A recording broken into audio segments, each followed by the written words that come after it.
uma resposta só ao título da palestra, mas que abrange uma coisa muito maior do que só isso daí. Na verdade, o que é ser religioso, né? Tem pessoas que gostam de ter um crucifixo, né? Uma Maria de Nazaré no colarzinho, ou gostam de ter todos os tipos de amuletos que de alguma forma nos dão uma proteção a mais. Mas não necessariamente ser religioso indica que a pessoa precise frequentar uma religião específica ou ir numa igreja específica. Né? Tá cheio de pessoas por aí que não frequentam nenhum templo, mas que têm um coração, às vezes, muito mais bondoso do que uma pessoa que frequenta uma igreja assiduamente todos os domingos. Né? Tem muita gente que vai na igreja mais por status social do que realmente para ter um lugar onde a pessoa se confesse e pense com ela mesma no que ela pode melhorar todos os dias. Não é? Porque esse é o segredo da vida, a gente olhar no espelho e ter aquela coragem de fazer uma cirurgia na alma. Né? De a gente perguntar para nós mesmos, eu fiz algo errado hoje, eu sei que eu fiz errado e eu tenho que procurar me melhorar. E essa lapidação é uma lapidação que vai passar pela vida toda. Porque nós não viemos perfeitos e não vamos sair daqui perfeito. Mas tendo a oportunidade que a gente tem de conhecer, né, a justiça divina um pouco melhor, com mais claridade, nós temos a responsabilidade de nos aprofundarmos e procurarmos nos melhorar todos os dias. Bom, religião vem do latim religare, que significa religar a nossa alma ao nosso Criador. Bom, quando você fala em religar, é porque alguma coisa foi desligada, né? Então, se estamos falando de religar, isso significa que em algum momento do passado nós nos desligamos da providência divina. E isso não é um período grande, é um período curto, né? O estágio que nós temos aqui na Terra é uma coisa muito curta, né? 80, 90. Os que passam disso, né, são raros. E é uma desconexão rápida, porque na verdade a nossa vida real está do outro lado, né? A Terra é uma cópia, entre aspas, mal feita, né, do lado de lá. Então a gente às vezes fica preocupado de que nós vamos embora. Não, ninguém vai embora. Quando você vem para a Terra, você vem embora. Quando a gente desencarna, a gente volta. Né? A gente tem a data que a gente vem, que todo mundo sabe a data que nasceu, mas ninguém sabe a data de quando a nossa missão vai estar terminada. Se for terminada pela providência divina, porque tem gente que encerra, né, a encarnação por atos infelizes próprios e regressa antes, e muitas vezes não regressa a lugares tão felizes, mas todo mundo regressa, porque não existe o mal, né? O mal é a ausência do bem. Às vezes quando as pessoas, né, perguntam, você é religioso? Tem vez que se você pensar com carinho dá vontade de falar que não, você não é religioso. Porque da palavra religiosa as pessoas colocam um rótulo, né? E quando você se diz religioso, os outros logo pensam que você é adepto de alguma religião. O que você é? Você é crente, você é espírita, você é católica, você é budista, você é batista, o que você é? Já vem o rótulo. Ninguém quer saber o que está dentro de você. Está cheio de católico bom, como está cheio de católico de mau coração. Está cheio de espírita bom, como tem cheio de espírita que faz coisa errada. Então, se eu responder que rótulo você tem, não responde nada. Né? Mas as pessoas rotulam. A sociedade rotula. Tudo. Seu comportamento, como você fala, onde você trabalha, o que você faz, como você se veste, como você se cuida. A sociedade é uma sociedade muito materialista, típica da vibração da Terra, que cuida mais das coisas exteriores do que das coisas interiores. Né? Então, e muitos imaginam que as religiões e as igrejas são semelhantes a supermercados, onde você vai lá para se abastecer, só que as mercadorias nesse caso seriam coisas sagradas, né? Então a igreja, o centro, não é um lugar onde você entra, você vai lá, pega um pouquinho de paz e vai embora. Você pode até fazer isso, mas se você não controlar teu pensamento, na hora que você passar a porta, aquela mesma tristeza, aquela mesma aflição que estava te acompanhando antes, volta. Porque é tudo controlado pelo que está dentro da nossa cabeça, né? Começa tudo do pensamento. A gente pode fazer tudo o que a gente programar na nossa cabeça para fazer. Ninguém pode falar para você, aquilo não é para você, você nunca vai chegar lá, você não vai ter isso, você nunca vai viajar lá. Nunca deixe ninguém falar isso para vocês. Porque a gente pode fazer tudo o que a gente quiser, desde que você tenha determinação. Né? E determinação exige um monte de coisa, né? Resignação, persistência, trabalho duro, não se abater nos momentos difíceis. Porque todo mundo passa. Né? A doença, desemprego, bate na porta de todo mundo em diferentes etapas da vida. Então, assim, a gente tem que tomar cuidado quando a gente responde, porque as pessoas colocam um rótulo. E nós que somos espíritas ainda temos uma preocupação a mais, porque pela ignorância de uma grande parte, de não entender o que é o espiritismo, as pessoas já rotulam a gente de forma totalmente equivocada. Então, às vezes, a gente fica com muita precaução para abrir no que a gente acredita, né? Só depois que você confia muito numa pessoa que realmente você começa a abrir. E aí, na hora que você fica sabendo que a pessoa acredita no que você acredita, dá até um alívio. Fala, nossa, agora eu posso até falar. Né? Aí, às vezes, a pessoa te dá um toquinho, meio que eu desconfiei mesmo por umas coisas que você falava. Só que você não fala, né? Você vai dando umas brechinhas, uma hora a pessoa abre e você fala. Né? Você vê. E para muitos que perguntam isso pra gente, né, ter sentimentos religiosos sem frequentar a igreja ou pertencer a uma religião, seria o mesmo do que dizer que você tem essas coisas que você pega sagrada da prateleira, mas que você não vai no supermercado. As pessoas não entendem. Né? Às vezes você fala, você é religioso? Eu sou. Mas você vai na igreja? Não, eu não vou. Aí a pessoa do outro lado fala assim, como assim? Religioso que não vai na igreja? Por quê? Porque rotulou. Associou, você para ser religioso tem que ir num templo. Você que para ter um bom coração tem que rezar de certa forma. Você para ser caridoso tem que doar de certo jeito. Na verdade não existe isso. Né? O que existe é o jeito que você administra teu coração. Você pode dar R$5, que para você está dividindo uma coisa que você tem, que é muito mais honroso do que uma pessoa que doa 50 que não precisa. Né? Porque caridade não é te dar o que sobra, é dividir o que você tem. É bem diferente. Né? E aí a gente fica pensando, tá, bota um rótulo. Ah, você tem que ir naquela igreja, você tem que fazer as coisas desse jeito. No quê? Na Terra, que é desse tamanho no espaço, nem para ver o ponto ali. Se apagar a luz, vocês vão ver o tamanho. Não dá nem para ver. Isso aí não foi eu que inventei, não. Isso é foto da NASA. Eu só aumentei a flechinha ali. Pessoal, olha o tamanho da Terra no universo. Aí a gente fica preocupado, né? Nossa, minha casa, meu carro, minha roupa, meu trabalho. Gente, um dia a gente vai sair desse mundo, vai voltar para a Terra divina, olha o que está esperando. Por isso que Jesus falava, há muitas moradas na casa do Pai.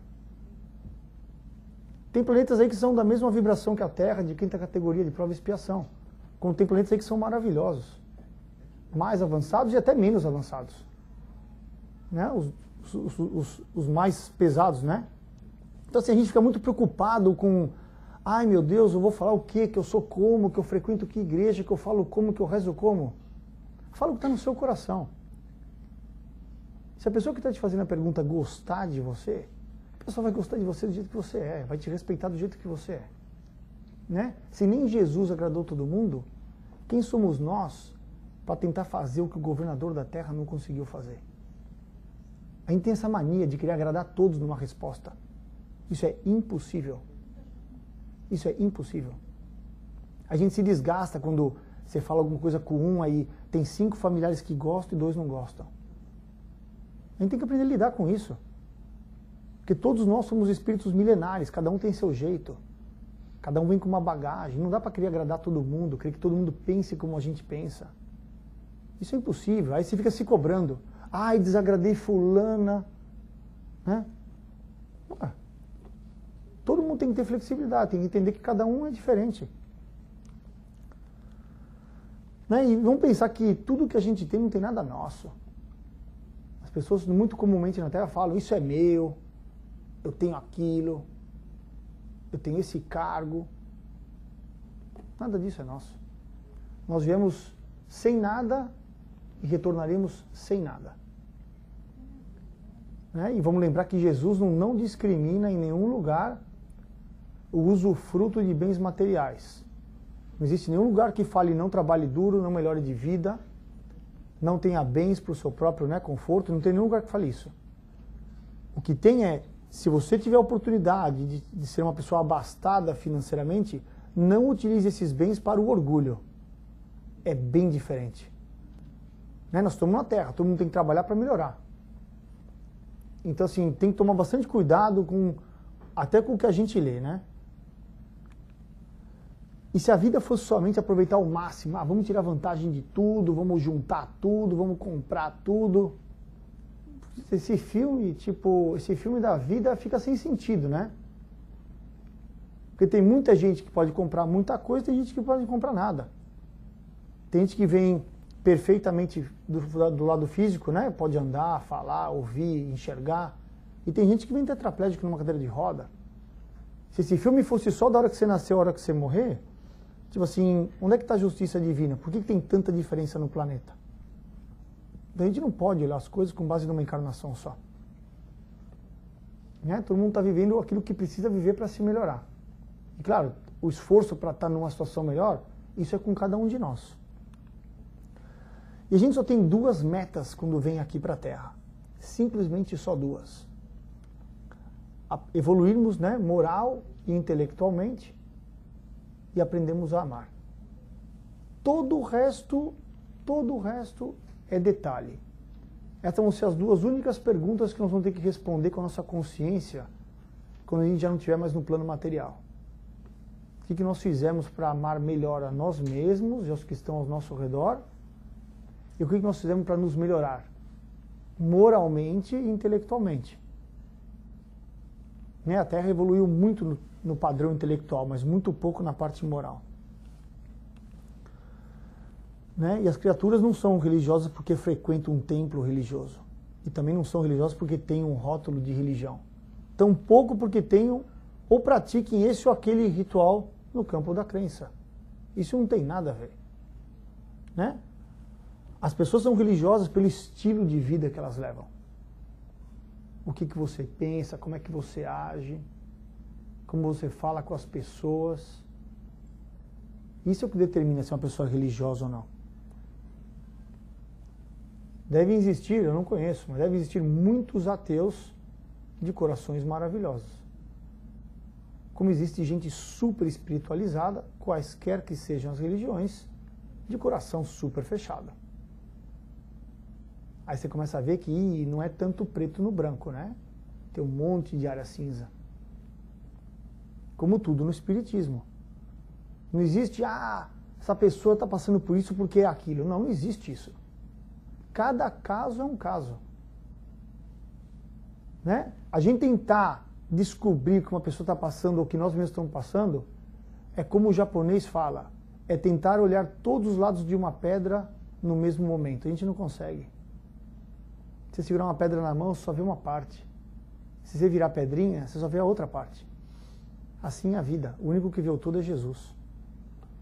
Tá? Então não vamos tentar pensar que de você não ser adepto de um templo, não rezar de uma certa forma, você não é uma pessoa religiosa.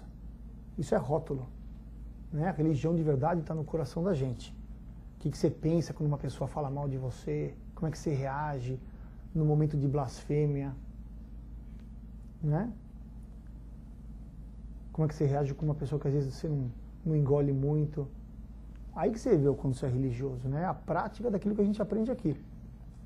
Não o que você usa, o que você lê, onde você vai, como você reza. Né?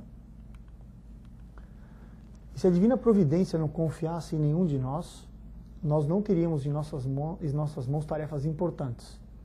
Né? Uma casa a sustentar, uma criatura querida a proteger, seja o que for. Pai, mãe, tia, avó, filho, prima, cunhado, criança adotada, padrasto, o que for. Né? Um familiar a assistir. Todo mundo tem pessoas que a gente procura ajudar. Seja ou não seja da família. E um ensinamento a compor. Todo mundo tem um talento. O quanto você passa esse talento para os outros, aí também é com a gente, né? E todo mundo quer ser feliz. Isso é fato. Você tem ou não tem a religião, você seja de uma religião X ou de uma religião Y. Todo mundo busca a felicidade, apesar de você perguntar para todo mundo, você fala, o que é felicidade? E vai ter um montão de resposta diferente. Porque isso é de cada um também. O que um possa achar que é felicidade para ele não é para o outro. Mas isso é o que a gente quer. Né? A gente quer viver melhor. Né? E a felicidade não é um tapete mágico. Não vai aparecer, não vai tocar campainha, não vai cair do céu. Não vai vir um espírito e te falar, olha, faça isso. Não vai. Né? Ela nasce dos bens que espalhamos. É dando o que se recebe. E da doutrinação dos nossos pensamentos, que é onde começa tudo. Né? Se nós soubéssemos o poder que tem a nossa cabeça para as coisas boas e para as coisas ruins, a gente ia tomar mais cuidado com o que a gente pensa. E é provado que o ser humano gasta mais de 70% dos pensamentos que passam na cabeça, né, da gente durante o dia, que em média os físicos quânticos falam que são 60 mil por dia. Rápido, os pensamentos, em média, da hora que a gente acorda, a gente dorme, em média o ser humano processa na cabeça 60 mil pensamentos por dia. Imagina que mais de 70% nós concentramos energia em pensamentos de coisas que ainda não aconteceram. Né? Às vezes você acorda e nota uma sensação ruim hoje. Nossa, não sei, acho que eu vou bater o carro. Aí você não fala nada. Aí você fica pensando. Aí bate o carro, aí você fala, eu sabia? Não, você atraiu aquilo. Né? Você vê como a gente pensa uma coisa, quando acontece a gente fala, nossa, eu sabia, eu estava com essa intuição. Ah, que intuição? Né? Ou aquela pessoa está fazendo alguma coisa ruim para mim. Se tiver, não se preocupa, porque a pessoa vai ser a devedora. Você não tem que se preocupar. Né? Porque qualquer coisa que a gente não consiga a justiça aqui aos nossos olhos, vocês não se preocupem. Do alto não passa nada em vão. Né? A porta do lado esquerdo é bastante estreita. Então a gente não tem que se preocupar de se desgastar com aquela pessoa que age de certa forma com você.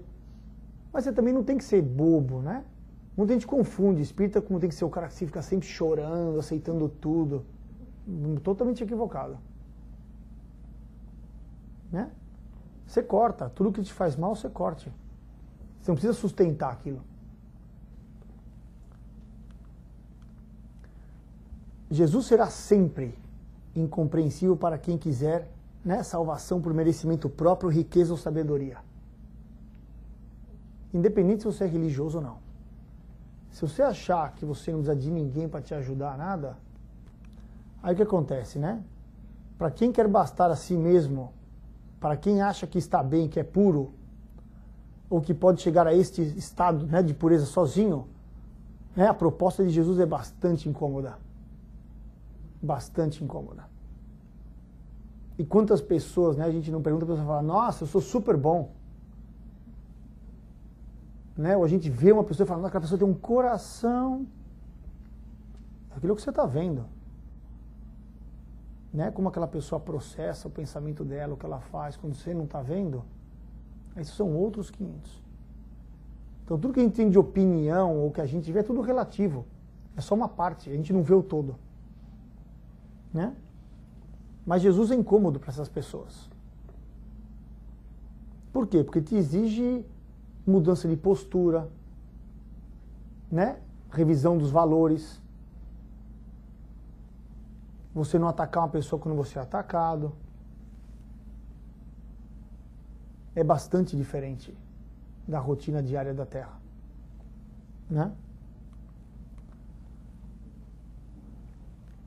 Bom, em breve, né?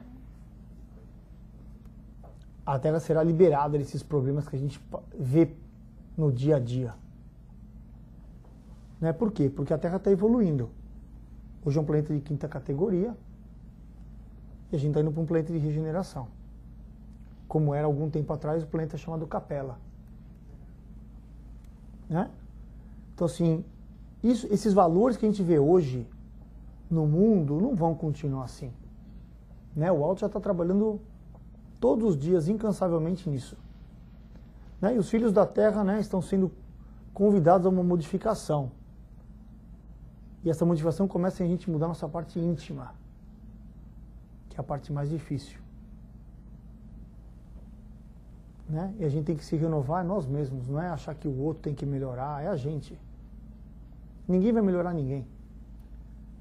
Se você estiver com alguém, namorar com alguém, casar com alguém, com a ilusão de que seu cabelo, seus olhos ou seu jeito de falar vai mudar outra pessoa, assim, repensa, porque isso não vai acontecer. A única pessoa que muda outra pessoa é ela mesma. Nós somos espíritos milenares. Como você pode esperar que um espírito que tem 10 mil, 50 mil anos, às vezes mais, que vem com uma carga, né, de comportamento X, Y, Z, que nessa situação vem encarnado com você ou na família, que você acha que em 20, 30, 40 anos de, né, convivência, você vai mudar aqueles 10 mil, 50 mil anos de uma determinada postura? Não vai. Quem tem que querer mudar essa postura somos nós mesmos. Né? Se a gente tem um valor que a gente não gosta, que não é um valor positivo, e você toma consciência daquilo, o esforço para aquilo sair de você é só teu. Só teu. Daí a flexibilidade, né? Você nunca vai no outro lado da pessoa e a outra pessoa nunca vem no seu. Tem que ter aquele jogo de puxa e empurra, né? Um dia você tem que fazer o que você não gosta para agradar outra pessoa, e no dia seguinte outra pessoa vai ter que fazer o que ela não gosta para te agradar. E vai ter dia que não é nem de um lado nem do outro, os dois vêm no ponto do meio. Mas se você estiver disposto de ficar só no teu cantinho e achar que a outra pessoa tem que se moldar a você, ou a outra pessoa ficar no cantinho dela e ela achar que você tem que se moldar ao lado dela, isso não vai a lugar nenhum. Infelizmente, né? E às vezes a gente vê o negócio acontecer e tão pouco muda a nossa postura. Porque em muitas situações, às vezes uma conversa boa, uma conversa aberta, sem ninguém xingar ninguém, né, às vezes resolve milhões de problemas. Que por falta de uma conversa vão se agravar lá na frente. Mas a gente não gosta de conversa dura, né? Ah, deixa pra lá, vou ficar quieto. Se você tá quieto, né? É quando eu fico bravo, eu fico quieto. Não, pô. Você não precisa explodir na hora que você tá bravo, mas passou, né? Deu aquela, né, esmorecida, depois volta e conversa com a pessoa. Não custa nada, só que a gente não gosta de fazer isso. Ah, nem Jesus Cristo, quando veio à Terra, se propôs a resolver o problema particular de ninguém. Né? A gente tem essa ilusão de que os espíritos vão se intrometer na nossa vida e vão resolver nossos problemas só porque a gente reza. Isso não acontece assim. As pessoas que Jesus curou, as pessoas que Jesus ajudou, foram pessoas que tiveram aquela oportunidade pela fé delas.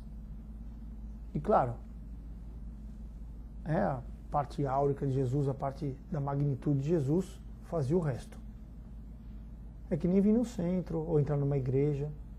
Se você rezar da boca para fora, tua oração vai chegar no máximo no vitral da igreja. Agora, se você rezar com o coração mesmo, pedindo para Jesus atenção naquilo que você mais precisa, tem vários livros que contam que não existe oração que não é atendida. Só que às vezes a gente vacila na nossa fé, né? De que adianta a gente chamar Jesus de mestre se a gente não segue os seus preceitos?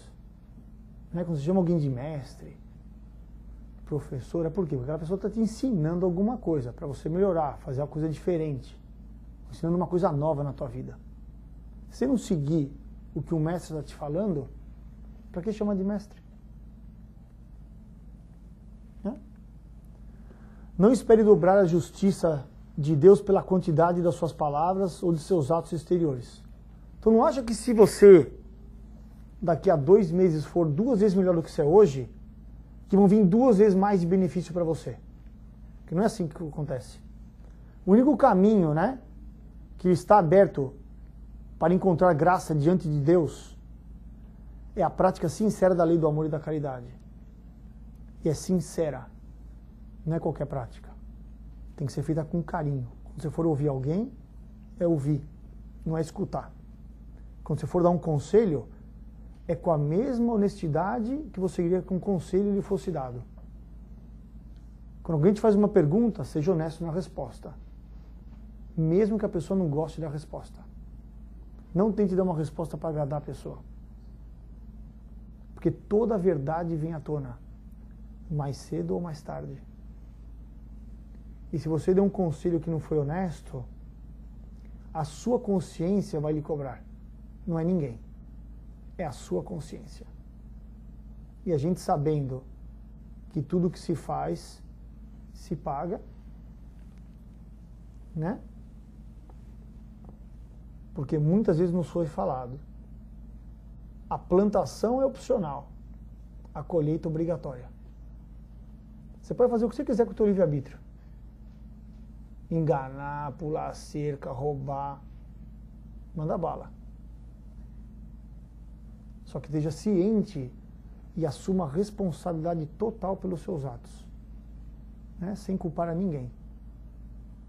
Nossa, terminou o relacionamento, é culpa do outro. Não, não, não. Culpa tua. A gente tem essa mania, né? Vê algum tipo de problema, a gente já arma a defesa e procura ver o que o outro fez de errado. A gente está sempre certo. Sempre certo. Né? Então, assim, a prática sincera da caridade envolve as coisas mais simples do dia a dia. Até dar um abraço, né? Um beijo. Dá com amor mesmo.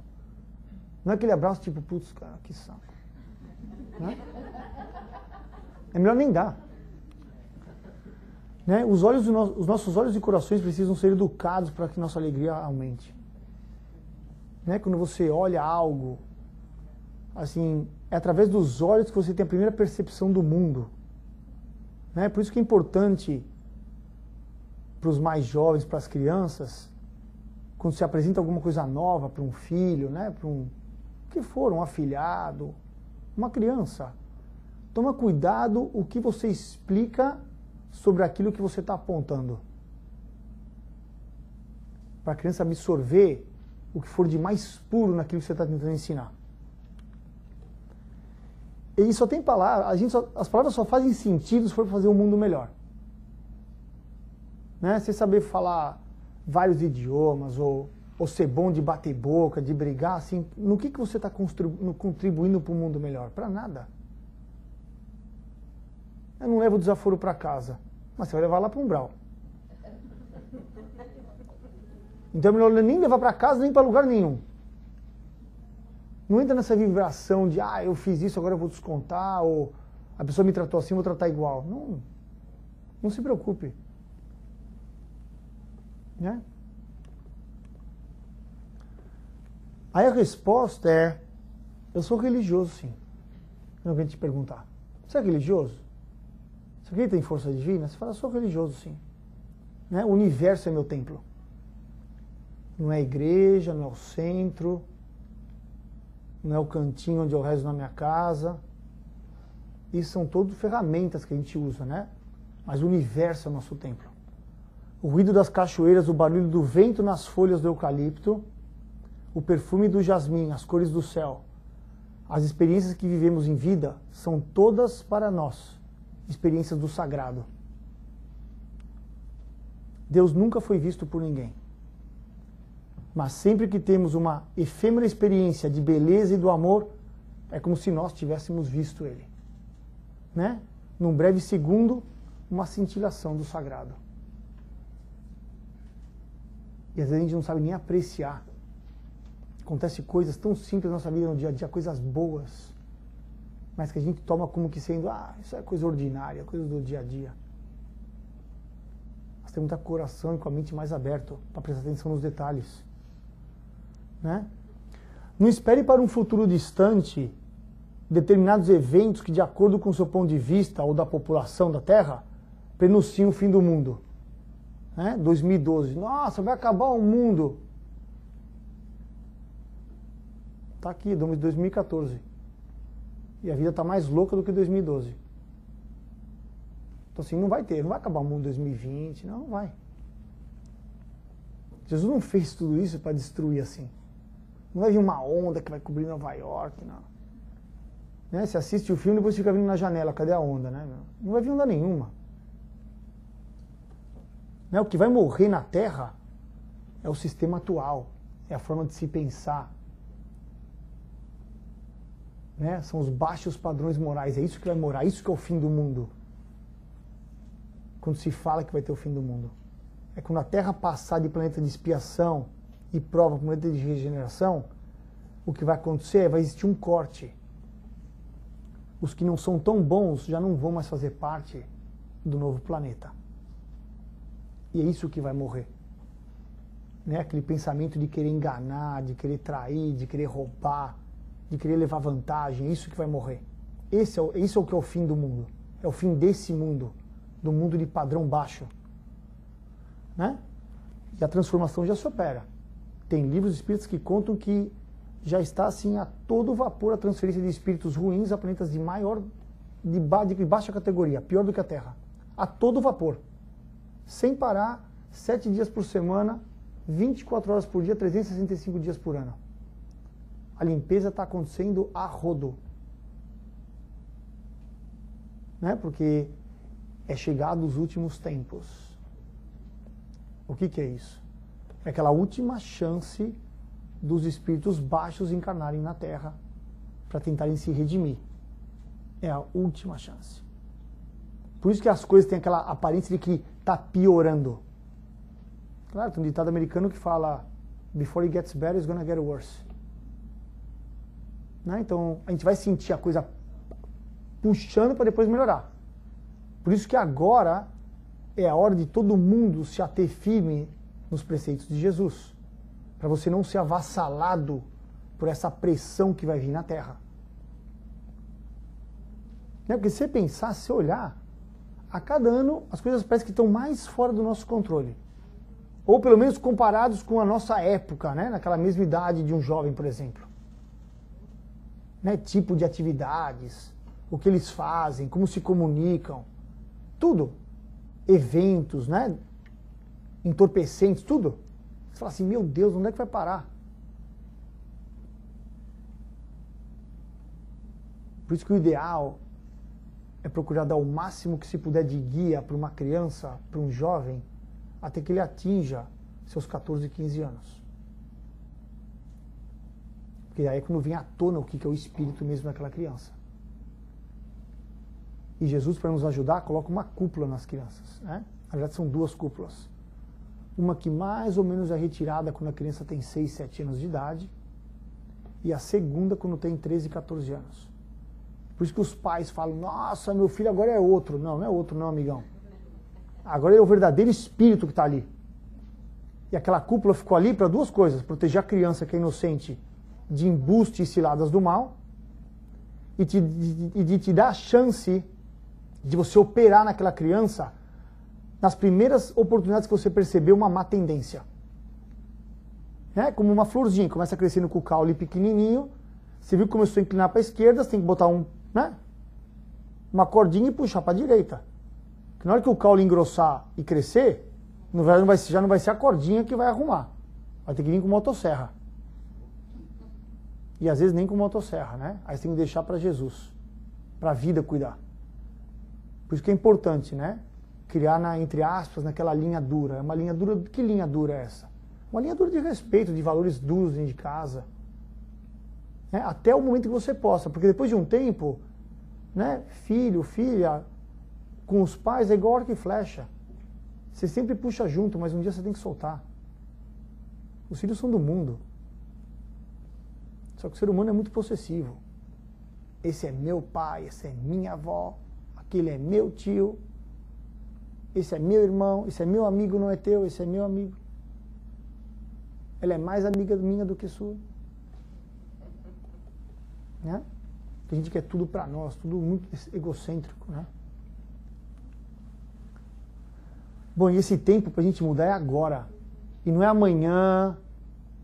Né? A gente fala, esse ano eu levo assim, ano novo eu mudo. Amiga, ano novo é hoje. Se você quiser fazer um ano novo, começando a partir do momento que você sair do centro, você começa a fazer o ano novo agora. É a hora que você quiser. Né? Tem gente que eu conheço que pula 7 ondas há 20 anos e não muda. E acha que pular 25 anos vai melhorar. Vai ficar pulando onda o dia inteiro. Não vai. Aí, tá vendo? As crianças são inocentes, elas sabem que é verdade. Né? A vida religiosa é esse mundo interno que a gente tem, que a gente abre para o mundo externo. Né? Nossas experiências com o sagrado vêm muitas vezes de fora de lugares religiosos. Elas vêm diante do mistério da noite estrelada, ao observarmos a perfeição de uma teia de aranha, ao apreciarmos uma árvore florida enquanto caminhamos, vem da ternura do amor, do riso inocente de uma criança, da frescura dos riachos, da graça dos voos dos passarinhos, da alegria do cachorro que nos recebe, da mão e das palavras amigas que nos sustentam nos momentos difíceis. Aí é a vida religiosa. Né? Essas coisas que nos dão alegria e que por isso mesmo são para nós sagradas. Nós nunca as encontraremos somente nos templos. Elas fazem parte do nosso dia a dia. Né? Sagrado é tudo aquilo que o nosso coração deseja que seja eterno. Que Jesus nos abençoe.